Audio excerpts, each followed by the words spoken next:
You know what sound that means, folks. It's time for another ElkWorks Noon Whistle. I'm Chris Trottier.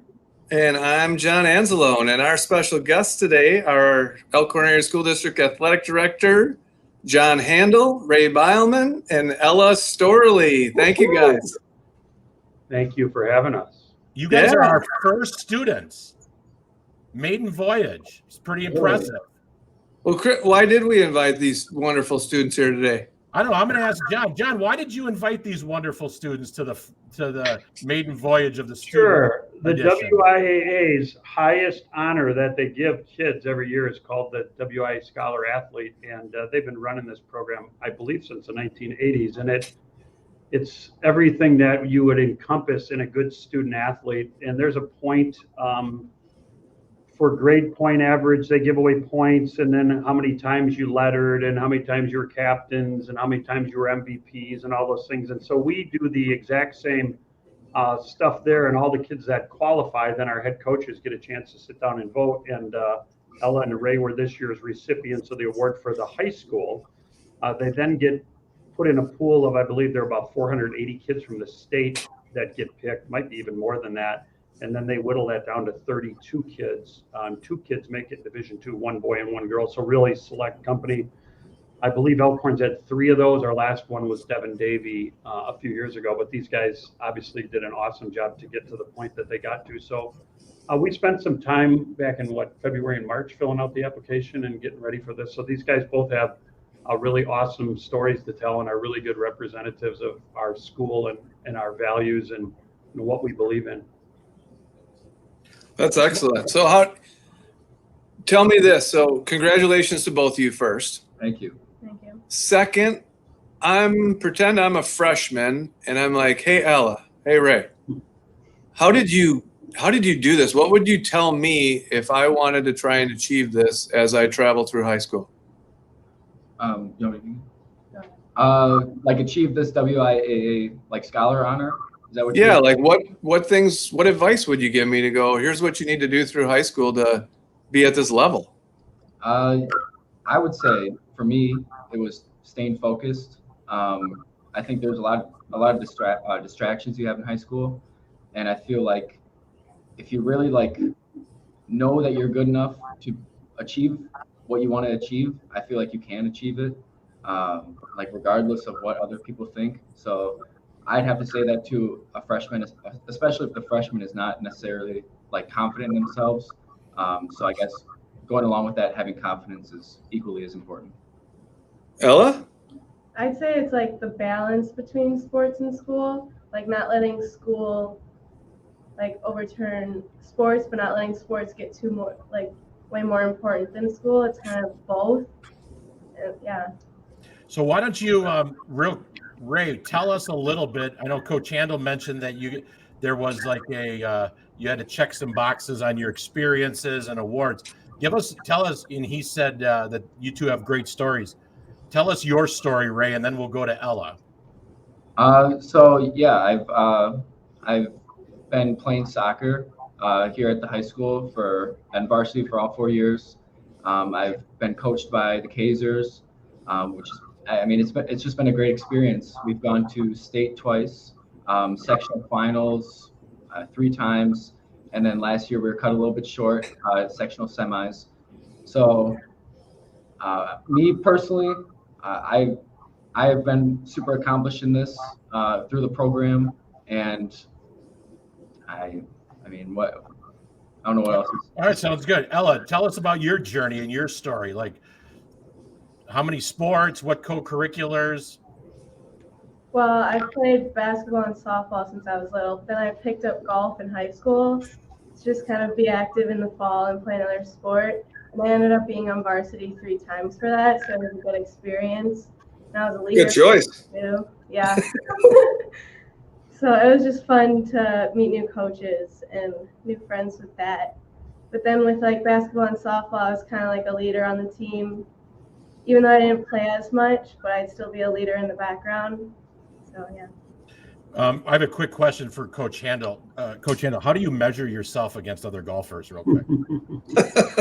Height, right? By height, that's correct. Yeah, I'm hoping you'll be back involved in our Booster Club golf outing again after pretty noticeably absent last year. Thank you. Thank you.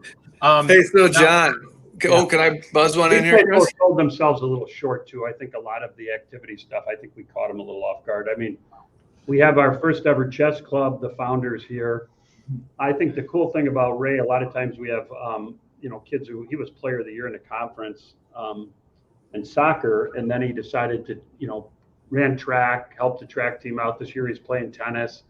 Ella switched sports and went out for golf. Like that stuff's pretty cool because a lot of kids, that's the cool message that I'd like to share of these guys. If I'm telling a story to somebody, they took a lot of high school, and took a lot of opportunities to try a lot of new things. And that's really, really important as well. Ella was very involved in a lot of social media promotion for sports. And, so these two are super, super involved in the school community as well.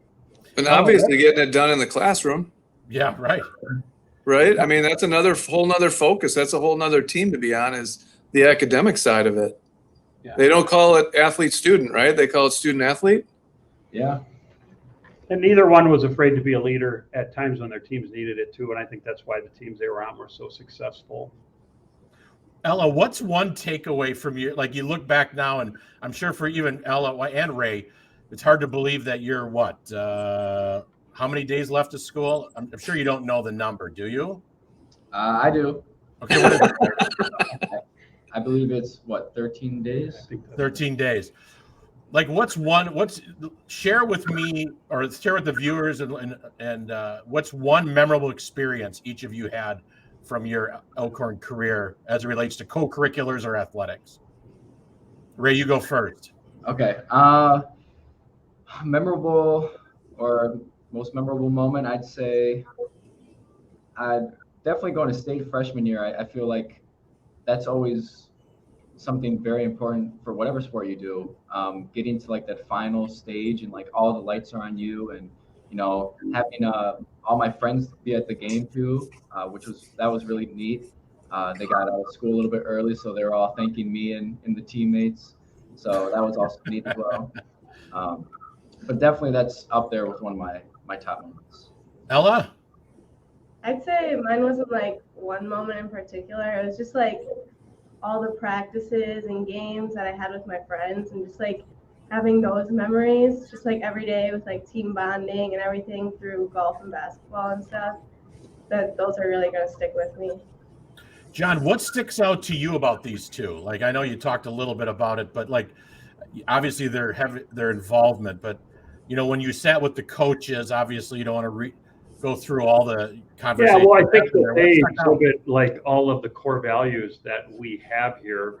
Both are very competitive. They're team-oriented kids. They're 3-sport athletes. So I mean, and they really do, focus on the student part before the athletic piece. So I mean, these are obviously the cream of the crop kids that we have in our school, and we have lots and lots of them. So for these two to get their names picked by the coaches obviously is a pretty big deal.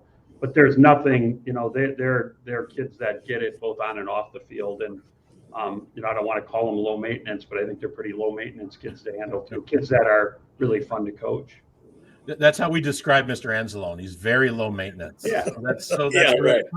Well, I have think 3 they're people on the show who's low maintenance. connectors of people, and they care about other kids on the team, and all those things are really important. Yep.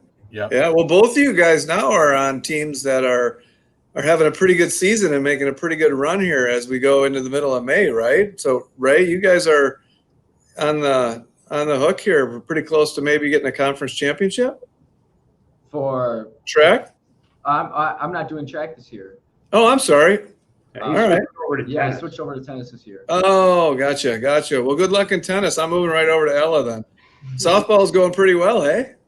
Yeah, we're first in conference right now. Yeah, Big game tonight? Yeah, Who's tonight? Union Grove. Okay. The Yeah. Broncos. Good luck. Yeah, the Broncos.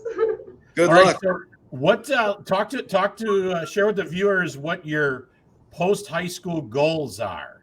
we'll start with Ray first. What are you doing afterwards? What does it look like? Tell us about that a little bit. So after high school here, I'll be taking a gap year, and I'll be working around and getting some money. And the goal is to go to college the next year. And if playing soccer there or wherever I'm at is an option, I might do that. But really, it's just to kind of, I know it sounds cliche, but to grow and gain as much knowledge as I can, just grow as a person, be a better person. I feel like if you have that goal, I feel like you'll be successful in life. Does the gap year include working at Micro Precision or traveling to Belize or no? No, it does not actually. Yeah. So for everybody who's watching, his father works at Micro Precision, and you lived in Belize for what, a year? Well, we lived in Costa Rica for a year. Or Costa Rica. Yeah. Sure. Ella, what does it look like for you afterwards? Well, next year I'm going to UW lacrosse, and I'm going to study elementary education just because I like little kids and I want to do that in my future. So, Does education run in your family? Yeah. it might. I don't know. Does lacrosse run in your family? A little bit. Yeah. Yeah. Yeah. Well, congratulations to both of you. I mean, that's a big accomplishment. Congratulations to you, John Handel, and for all you do. I mean, you're a busy guy, and especially in the spring when things are changing, and I'm always impressed with the time you've taken as athletic director to form the coaches culture group, and you have kids, in your office that you work with, and leadership and things like that. And I think that's really important and big components when it comes to like the whole person. Yeah, I appreciate that. There's certainly a lot of stuff to athletics beyond the scoreboard, and we're really trying hard to do the right things for kids so they get off and they look real good at the next level with whoever gets them. So whatever they do, they have the skills to be able to handle that. And these two will be back on the show again in a few years talking about all their great things that they've done at wherever they go to school or whatever they choose to do. So I'm excited to see what that looks like. Well, Ansel, that was a perfect segue into our thank yous and shout outs. So you obviously thank Coach Handel. Coach Handel, why don't you give your shout out, and then we'll go to Ray and Ella. Yeah, I was at the Purple and Gold last weekend for the first time in like 15 years. And I would like to give a shout out to that whole committee, but I know Mary Ann Hunter was one of the ones leading the charges. But she is one of so many people in Elkhorn that just give to the community just for all the right reasons. And I think all those people deserve a big shout out. So all those people who are giving back to the school district in so many ways. Volunteerism it's really important to run athletics and activities programs, and that scholarship program is an example of just a bunch of people putting their heads together saying, hey, let's do the best thing for kids here. So shout out to all those guys, but in particular Mary Ann. Ray, who do you got? So of course, Mr. Handel. I'd also have to say my coaches as well, for all my sports I've done throughout all the years. And then finally, I'd have to give a shout out to my parents. I can say I realize how much they've done for me and how much time they've, put into me. But I don't think I'll ever be able to like understand how much it truly is. So for that reason, I'd have to put them up there. Ella, what about you? I'd say obviously my coaches, especially with like Malvitz and Rishlak, they made golf really fun and made me stick around for 4 years. And then when my dad took over for basketball, he made it such a good experience. And with Remington with softball, they've all done so much. And then I'd obviously like to thank my parents because they've been taking me to practice, helped me study for tests. They've been awesome. Awesome. Well, I'm going to close with, I believe this week is Teacher Appreciation Week, isn't it? It is. It is. We'll thank all the teachers, but it's also Nurses Appreciation Week. Oh. So I have to thank our school district nurse, Mrs. Mary Trottier. Okay. So, yeah, pretty good move there, well Ray. played. Yeah, really good call. Yeah. So, hey, I want to throw something out to you guys real quick, since we were talking about people and people that help us. And I want you to think about the question of, if you were to think of 3 people that were impactful in your life, and maybe you guys are too young, or, you know, great mentors or people who are influential. It's amazing how when you ask people that, most of the time one is a parent, another is a coach, or another is a teacher. And I think that's the true impact of what you said, John, on doing things for kids and schools is most of the time when we think back, it's someone in that school system that was impactful to our lives. Yeah, and I hope we don't ever forget that, because there's so many people, and Elkhorn is a pretty special place. That's why a lot of people like having their kids go to school here, and that's why a lot of teachers don't leave here, because they love the impact it has. And we have problems I hear from other athletic directors about things and getting people to volunteer and things, that we don't have those problems, because, you know, it definitely takes a village, and we have a wonderful bunch of people that back our activities in athletics and our whole school district, which is really awesome to see. I hope we never get away from that. Yeah. Well, on that note, I think we'll leave it there, because that's a great message to the community and all the viewers. We had one last comment come in that we'll post for Mr. Hansen here over at Hansen Screen Printing, and we'll thank him for being a loyal viewer. And Ray and Ella, thank you so much for joining us. Coach Handel, thanks for all your hard work. And on that note, we are going to Thank you, guys. Yes, thanks for having us. Thank you.